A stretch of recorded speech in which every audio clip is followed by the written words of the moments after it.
बोलो जयकारा बोल मेरे श्री गुरु महाराज की जय। सौभाग्यशाली गुरुमुखो, श्री सद्गुरुदेव महाराज जी समय समय पर जीव कल्याण हेतु प्रवचन फरमाते थे। उनमें से कुछ श्री अमृत प्रवचनों का उल्लेख यहाँ किया जाता है।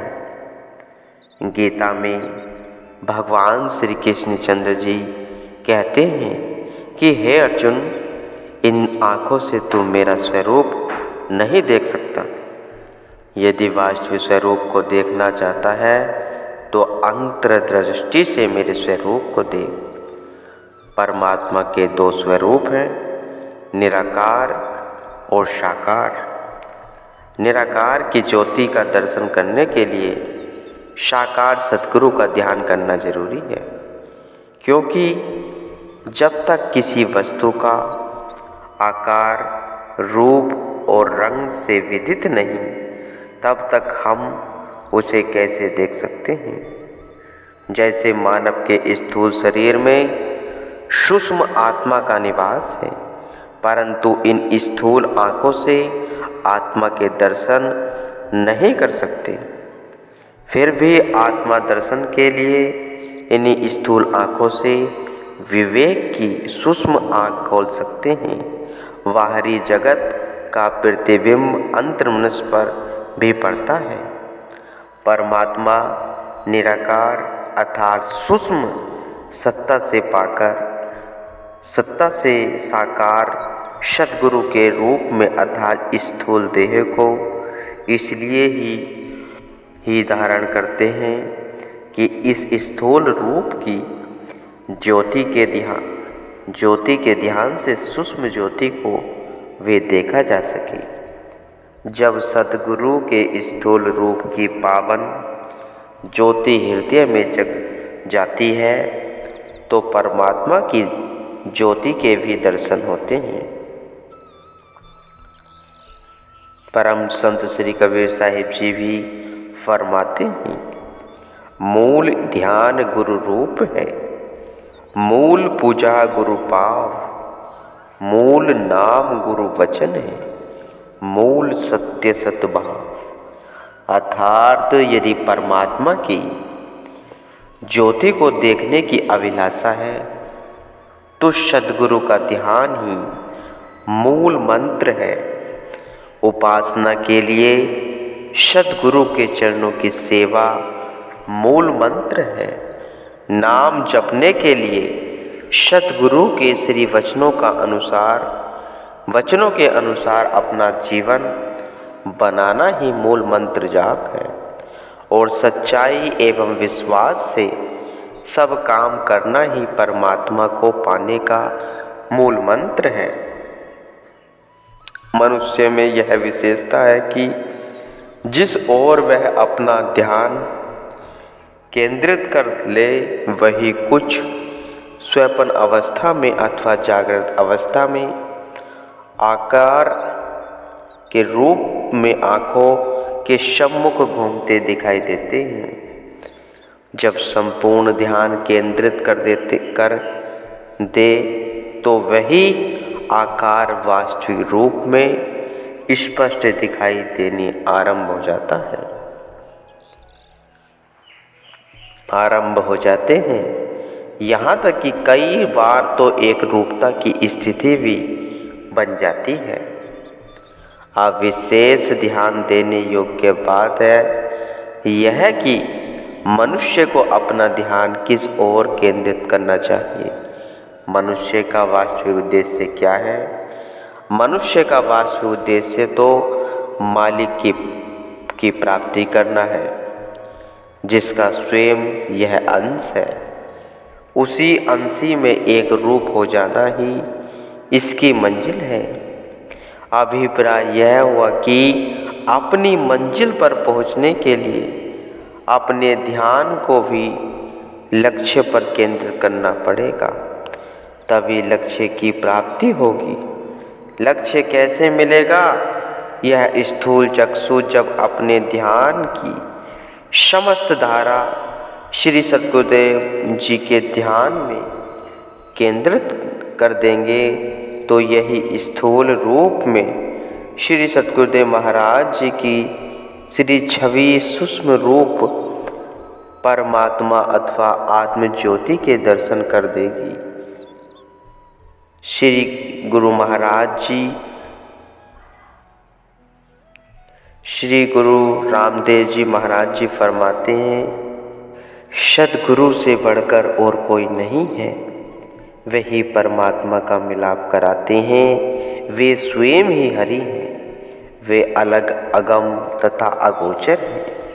यदि परमात्मा के मिलाप की अभिलाषा है तो सद्गुरु की शरण में जाकर उनके श्री वचन अनुसार जीवन बनाकर श्री छवि का ध्यान करते हुए ही उच्च दिव्य ज्योति निराकार स्वरूप के दर्शन होंगे। यही वास्तविक मंजिल है जिसे पाना मानव का ध्येय है। जिस प्रकार शिक्षा प्राप्त करने के लिए शिक्षक की आवश्यकता होती है, इसी तरह रूहानी ज्ञान के लिए गुरु की नितांत आवश्यकता होती है। रूहानी पढ़ाई के लिए दृढ़ निश्चय और तीव्र इच्छा होनी चाहिए, क्योंकि आंतरिक ज्ञान प्राप्त करना कठिन है। इसमें जीव की अपनी बुद्धि का काम नहीं है।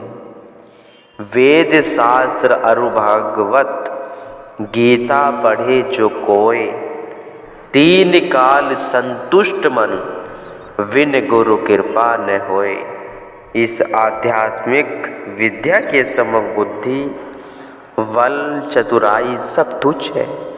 यह पराविद्या का प्रशिक्षण है, जिसका ज्ञान समय के पूर्ण गुरु के बिना समझ सकना अत्यंत कठिन है।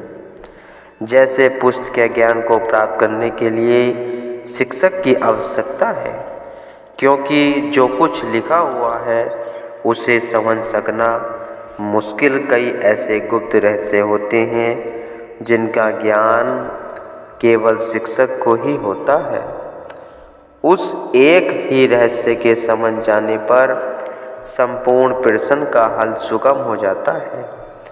इसी प्रकार आध्यात्मिक ज्ञान की कुंजी पूर्ण गुरु के पास है।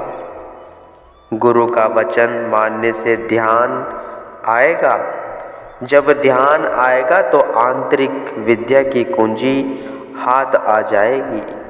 परम संत श्री कबीर साहिब जी फरमाते हैं, चल सतगुरु की हाट ज्ञान बुद्धि लाए, कीचे साहिब से हेत परम पद पाए। सतगुरु सब कुछ देना, देत कछु न रहो, हामी ही अभागनी नारी, शुकम तज दुख लाओ।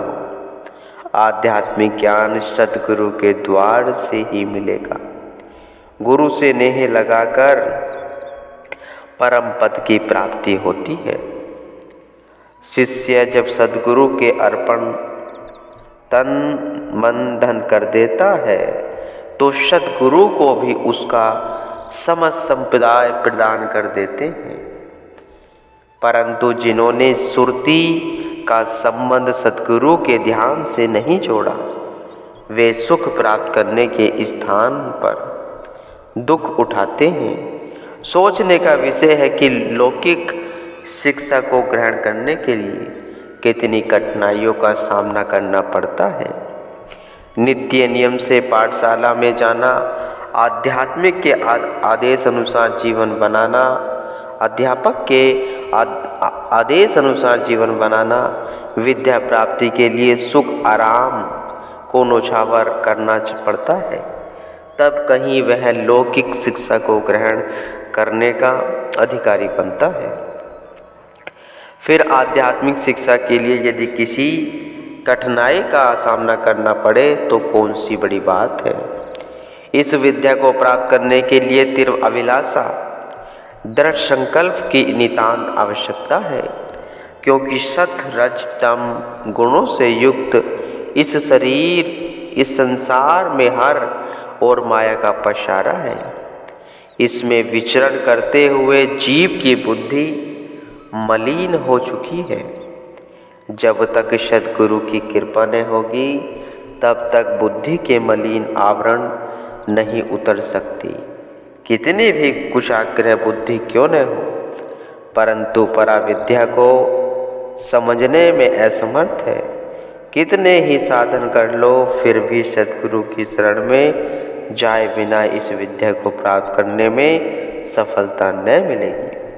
परम संत श्री कबीर साहिब जी फरमाते हैं, केत की पड़ी गुण पछी मुआ, जोग यग तप लाए, विन सद्गुरु पावे नहीं, कोटिन करे उपाय। कितने भी वेद शास्त्र पढ़ लो, योग यज्ञ जप तप संयम साधन कर लो, परंतु सद्गुरु के बिना इस रूहानी विद्या को समझना कठिन है। आध्यात्मिक आनंद, मानसिक शांति को पाने तथा आध्यात्मिक विद्या को ग्रहण करने वाले जिज्ञासु को श्रद्धा, विश्वास और प्रेम युक्त होकर सद्गुरु की शरण में जाना अत्यंत आवश्यक है। सद्गुरु की कृपा ही सर्वोपरि है। संत सुंदरदास जी भी लिखते हैं, परमात्म अरु आत्मा उपजे यह अविवेक, सुंदर ब्रह्म ते दोय ते, सद्गुरु किए एक। मनुष्य की बुद्धि पर यह पर्दा आया हुआ है कि आत्मा और परमात्मा दोनों अलग अलग हैं। संत सुंदरदास जी कहते हैं कि सद्गुरु की कृपा ने इस भ्रम को दूर कर दिया और यह दर्शा दिया कि आत्मा और परमात्मा एक है। आत्मा परमात्मा का ही अंश है। वेदों तथा शास्त्रों में भी सद्गुरु की महिमा को नीति नीति उचारा गया है और आध्यात्मिक विद्या की खान कहा गया है। सद्गुरु पराविद्या के स्वामी हैं। यदि इस ज्ञान की जरूरत है तो आध्यात्मिक पाठशाला में आकर आंतरिक कपाट खोलने की ढंग सीखो और आध्यात्मिक ज्ञान प्राप्त करो। यह मन सभी विकारों और इंद्रियों का सेनापति है। काम, क्रोध, लोभ, मोह, अहंकार, तृष्णा, ईर्षा वह 5 ज्ञानेंद्रिया तथा 5 कर्मनेंद्रिया, ये सब मन की सेना है।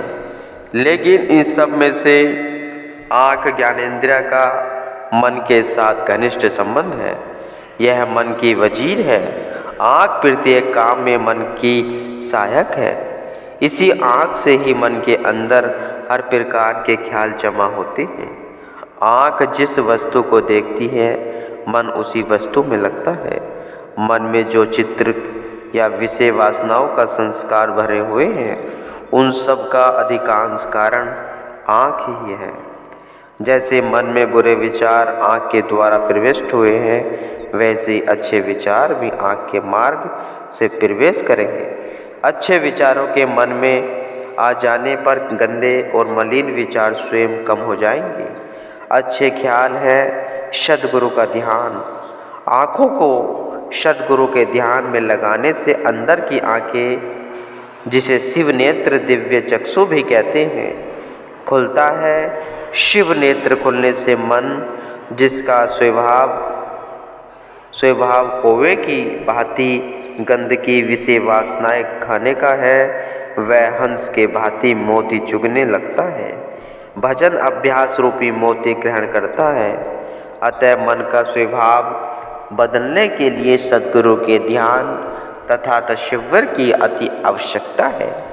इसके अतिरिक्त मन का लगाव जिस वस्तु के साथ हो उस वस्तु को सद्गुरु के अर्पण कर देना चाहिए, ताकि मन संसार की वस्तुओं से हटकर सद्गुरु के ध्यान में लग जाए। सद्गुरु का ध्यान आने से मन में से विषय वासनाओं के संस्कार दूर हो जाए और सद्गुरु का ध्यान अंकित हो जाएगा। सद्गुरु का ध्यान ही परमात्मा का वह दिव्य ज्योति है। जिसके सम्मुख बाहरी जगत की सब ज्योति तुच्छ है। इसी दिव्य ज्योति का दर्शन करने के लिए ही योगी योग साधन, तपस्या, तप और ऋषि मुनि यज्ञ किया करते हैं। साधक आंखें मूंद कर प्रभु का ध्यान करते हैं और कितने कितने वर्षों तक समाधिस्थ रहते हैं। सद्गुरु इस युक्ति को सरल ढंग से बताते हैं कि संसार में रहते हुए इन्हीं स्थूल आँखों से ध्यान करने पर सूक्ष्म स्वरूप तक पहुँचा जा सकता है। जन्म जन्मांतरों के संचित कर्मों का परिणाम ही मन है। जिस तरह के कर्म किए गए हैं उसी तरह मन की हालत बनाई गई है। यदि संचित कर्म बुरे हैं तो मन भी उसी के अनुसार मैला तथा गंदगी से भरा हुआ है। यदि हम चाहें कि इस मलिन मन से रूहानियत के भेदों को, जो गूढ़ से गूढ़ और गुप्त है, जान सके तो यह बिल्कुल असंभव है, क्योंकि मन तो विषय विकारों की गंदगी से भरा हुआ है। मन रूहानियत के गुप्त भेदों को नहीं समझ सकता। इसलिए यह जरूरी है कि मन को निर्मल करने का उपाय सोचा जाए। मन की मलिनता को दूर करने का तरीका यही है कि पूर्ण सत्पुरुषों की संगति प्राप्त की जाए। पूर्ण संत सद्गुरु की सेवा और नाम की कमाई से ही मन में भरे हुए विषय वासनाओं के ख्यालों को दूर किया जा सकता है। इसलिए इस मन को सद्गुरु की सेवा में लगाओ और शरीर से निष्काम कर्म करो। गुरुमुख हो।